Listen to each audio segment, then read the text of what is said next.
किसान लड़ेंगे हरियाणा में विधानसभा चुनाव। हरियाणा की 90 सीटों पर देंगे राजनीतिक दलों को टक्कर। गुरनाम चढ़ूनी ने किया चुनाव लड़ने का ऐलान। बीजेपी या कांग्रेस, किसके लिए बनेंगे संकट। किसान जब खेत छोड़कर सड़क पर आता है तो उसकी नाराजगी किस तरह से सरकार को हिला सकती है, यह हमने कई बार देखा है।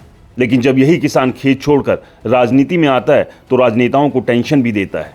कुछ ऐसी ही टेंशन देने का ऐलान हरियाणा के विधानसभा चुनाव के लिए किसान नेताओं ने किया है। किसान नेता गुरनाम चढ़ूनी ने हरियाणा की सभी 90 सीटों पर चुनाव लड़ने के लिए ताल ठोक दी है। अब सवाल यह है कि इस ताल की धमक का असर कितना और किस पार्टी पर पड़ेगा।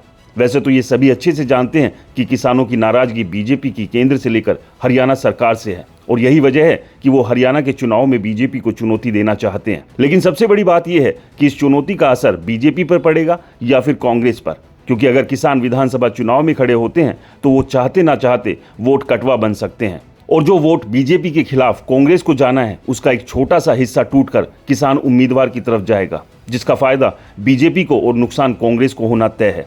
खैर, ये तो हुआ नफे और नुकसान का मामला। बाकी आगे आपको बताते हैं कि गुरनाम चढ़ूनी ने चुनाव को लेकर और क्या कुछ कहा है। गुरनाम सिंह चढ़ूनी ने कहा है कि हमारा देश पूरी तरह से पूंजीपतियों के हाथ में चला गया है।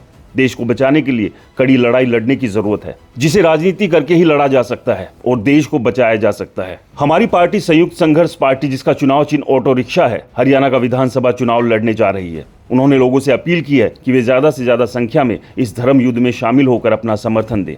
गुरनाम सिंह चढ़ूनी इससे पहले पंजाब में भी विधानसभा चुनाव लड़ चुके हैं। पंजाब विधानसभा चुनाव में गुरनाम चढ़ूनी की संयुक्त संघर्ष पार्टी ने 10 विधानसभा सीटों पर चुनाव लड़ा था, लेकिन वहां उसे बुरी हार का सामना करना पड़ा। संयुक्त संघर्ष पार्टी का प्रत्याशी किसी भी सीट पर जमानत नहीं बचा पाया।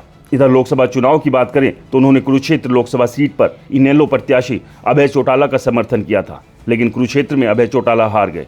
वो तीसरे स्थान पर रहे थे। अब सवाल ये भी है कि पंजाब में बुरी तरह से हार का सामना कर चुके गुरनाम चढ़ूनी और उनका किसान मोर्चा इस धर्म युद्ध में कहीं फिर से अपनी जमानत ना जब्त करवा बैठे। खैर, गुरनाम चढ़ूनी के चुनाव लड़ने के ऐलान को लेकर आपकी क्या राय है, हमें कमेंट्स कर जरूर बताएं। रिपोर्टर जी चैनल को सब्सक्राइब नहीं किया है तो चैनल को सब्सक्राइब करना ना भूलें, ताकि आपके पास हरियाणा से जुड़ी तमाम खबरें सबसे पहले पहुंच सके, क्योंकि हम हैं हरियाणा की आवाज़।